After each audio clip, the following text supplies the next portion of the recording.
Assalamu alaikum, مرحبا بك في قناة Apprendre le français. Nous découvre aujourd'hui devoir de la 12e année moyenne. فرض في مادة الفرنسية للسنة الثانية متوسط. نبدأ ببارك الله. La petit chapeau rouge ذات القبعة الحمراء. Il était une fois كان يا مكان une fille qui si jolie فتاة جميلة جدا et si gentille et لطيفة جدا que tout le monde l'aimait الكل يحبونها tous les habitants du village l'appelaient le petit chapeau rouge القرويين الكل ينادونها ذات القبعة الحمراء car elle portait toujours un bonnet rouge إنها تضع فوق رأسها قبعة الحمراء que son grand-mère lui a donné. Un jour, elle rendit visite à sa grand-mère qui habitait. ذات يوم قررت أن تذهب إلى زيارة جدتها كي أبيتي التي تعيش dans forêt التي تعيش في الغابة mais sur son chemin في الطريق التقت بذئب il s'approcha اقترب منها et commença à lui parler بدأ يتكلم doucement بهدوء la petite fille confiance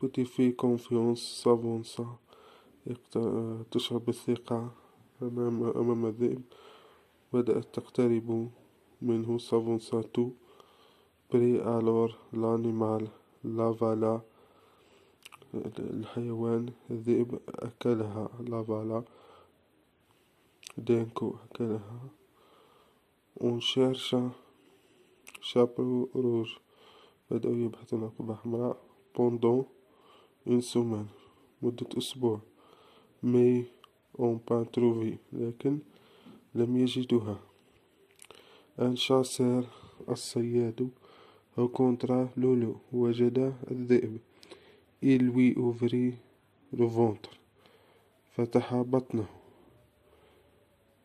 on sortit la pauvre petite fille خرجت الفتاة الصغيرة من بطن الذئب étourdie mais bien vivante خرجت وهي حية depuis ce jour petit chapeau rouge ne parlait jamais aux étrangers بعد ذلك اليوم عدة أيام petit chapeau rouge القبعة الحمراء قررت أن لا تتكلم أبدا مع الغرباء الكونت هذه كونت دو شارل باريل كيستيون كومبريسو دو لكري شوازي لا بون ريبونس اختر الإجابة الصحيحة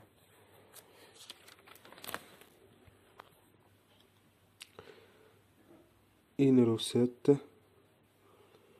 إن كونت لقد أجبنا عفوا أن كونت قصة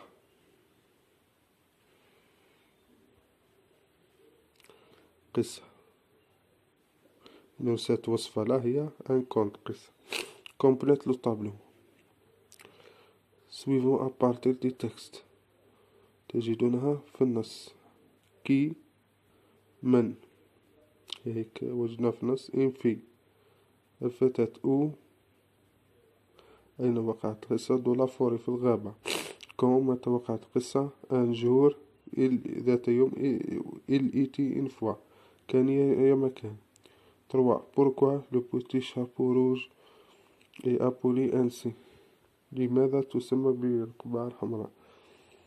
تجدونها في النص. ها هي الإجابة. car elle portait toujours un bonnet rouge، لأنها تضع فوق رأسها قبعة حمراء. Réponds par vrai ou faux. On cherchait la petite fille depuis un mois. faux. يبعثون عليه مدة شهر. خطأ. لولو parla à chapeau rouge doucement. vrai. Sur son chemin, la petite fille rencontra un renard. التقت به renard. renard هو الثعلب. خطأ. فaux. التقت به الذئب. لولو. C'est un pêcheur qui a sauvé la vie de la petite fille. vrai. صحيح.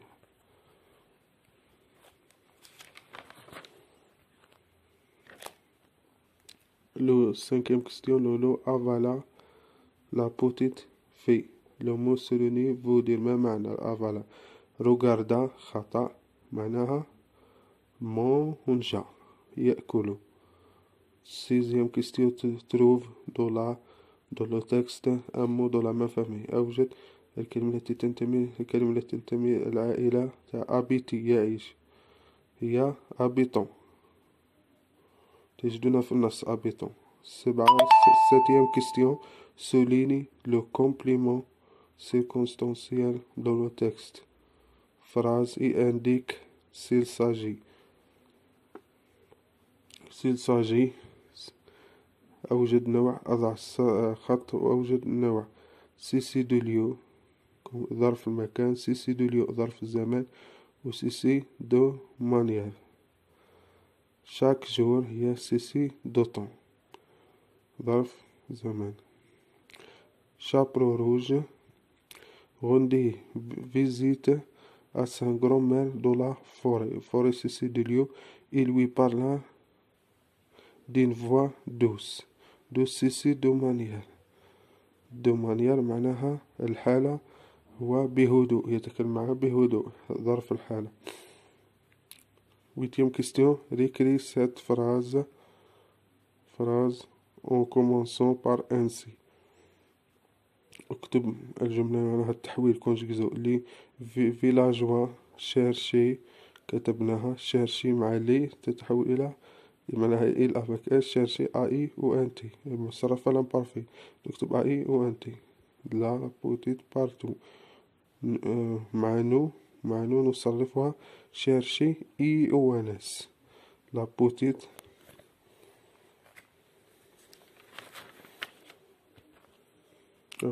fille partout.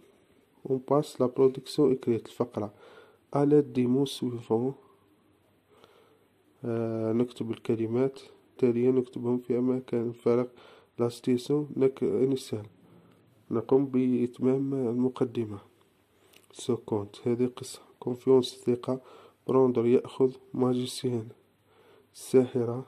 في أولاد. ماجيك السحر. الإيتين فوا كان مكان. وسونتوندي يوافق. إليتين نكتب أول بداية إليتين فوا. نكتب إن ماجيسيان الساحرة. نكتب كي أفي 3 فيس. نكتب عندها 3 أولاد الساحرة. كان هي مكان الساحرة عند لديها 3 أولاد. كي سيمي ما تحبهم. إي ستوندي توافق. فور بيان توافقهم فور بيان. مي elle n'avait pas confiance لكن لا تثق به. et confiance eux et croit qu'il voulait lui prendre son pouvoir.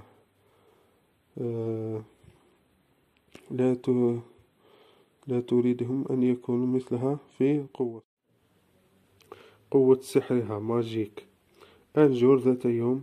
un transforma ليمي دي غارسون أو آجل. قامت بتحويل الولد الأول إلى نسر. إلو دوزيام أو بالان. بالان حولته إلى حوت كبير، حوت ضخم. كرينو d'être changé lui aussi en bête féroce. الطفل الآخر خاف أن يتحول إلى وحش، فقرر الهروب. Le troisième fils décida